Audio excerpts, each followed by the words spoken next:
2020년 2월 11일 연중 제5주간 화요일 성부와 성자와 성령의 이름으로 아멘. 저의 주님, 저의 하나님, 당신께서 이곳에 계시며 저를 보시고 제 말씀을 들으심을 굳게 믿습니다. 허리 굽혀 당신을 흠숭합니다. 저의 죄를 용서하시고 이 기도 시간에 결실을 맺도록 은총 베푸소서. 티 없으신 저의 성모님, 아버지이시며 주인이신 성 요셉, 저의 수호천사여, 저를 위하여 빌어주소서. 마르코 복음 7장 1절부터 13절까지의 말씀과 복음입니다.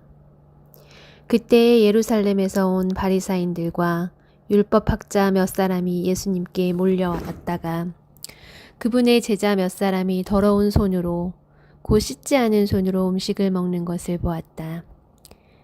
그래서 바리사인들과 율법학자들이 예수님께 물었다. 어째서 선생님의 제자들은 조상들의 전통을 따르지 않고 더러운 손으로 음식을 먹습니까? 본디 바리사이뿐만 아니라 모든 유다인들은 조상들이 전통을 지켜 한 움큼의 물로 손을 씻지 않고서는 음식을 먹지 않으며 장터에서 돌아온 뒤에 몸을 씻지 않고서는 음식을 먹지 않는다. 이 밖에도 지켜야 할 관습이 많은데 잔이나 단지나 녹그릇이나 침상을 씻는 일들이다.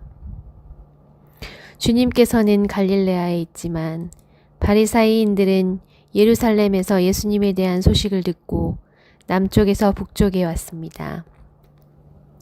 예수님의 제자들은 제사장들이 아니라 어부, 농부, 상인, 주부 등 지위가 낮은 사람들이었습니다.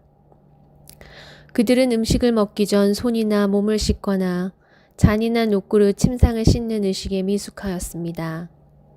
그러나 우리는 기억해야 합니다. 이러한 외적 순결의식은 하나님께 접근하는 데 필요한 내적 순결을 의미합니다. 동시에 외적 의식에 치중한 나머지 진정한 내면의 도덕적 행동을 잊지 말아야 합니다. 성령님, 저한테도 가톨릭 습관과 의식, 전통 등을 지킬 때 이러한 의식의 깊은 내적 의미를 기억하게 해 주십시오. 예수님께서 그들에게 이르셨다. 이사야가 너희 위선자들을 두고 옳게 예언하였다. 성경에 이렇게 기록되어 있다. 이 백성이 입술로는 나를 공경하지만 그 마음은 내게서 멀리 떠나 있다. 그들은 사람의 규정을 교리로 가르치며 나를 헛되이 섬긴다. 너희는 하나님의 계명을 버리고 사람의 전통을 지키는 것이다.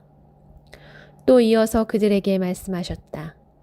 너희는 너희의 전통을 고수하려고 하나님의 계명을 잘도 저버린다. 물론 거짓과 위선적인 방식으로 의식과 전통을 따르는 것이 가능하지만 우리는 미덕적인 행위를 할 때마다 우리가 하는 행위에 숨겨진 올바른 의도를 생각할 필요가 있습니다. 이를 올바른 의도 혹은 옳은 의도라고 부릅니다. 나는 가톨릭 의식 안에서 하나님의 영광을 찾으려 나의 지향을 바로 잡았는가에 대한 끊임없는 성찰이 필요합니다.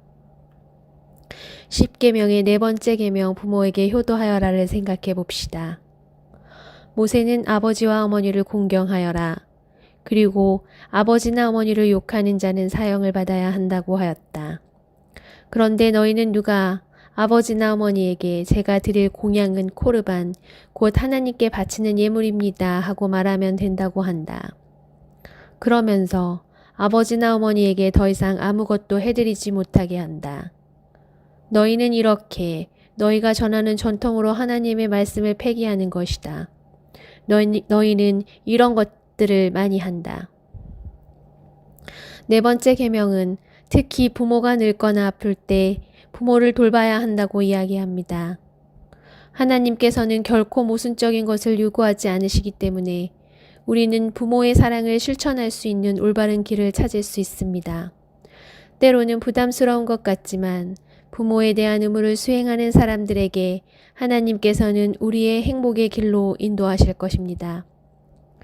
넷째 계명은 무엇보다도 우리가 하나님의 자녀라는 사실에 근거합니다. 온전한 의미에서 하나님은 유일한 부모입니다. 부모들이 우리를 낳았을 때 그들은 하나님의 친자에 참여하였습니다. 우리는 부모를 공경함으로써 하나님 아버지 자신을 공경합니다. 성모님, 우리 부모님을 보호하고 점점 더 사랑하도록 가르쳐 주십시오. 표면적으로 보여지는 것이 아닌 진정하고 신성한 효의 의미를 끊임없이 생각하여 실천할 수 있도록 도와주십시오.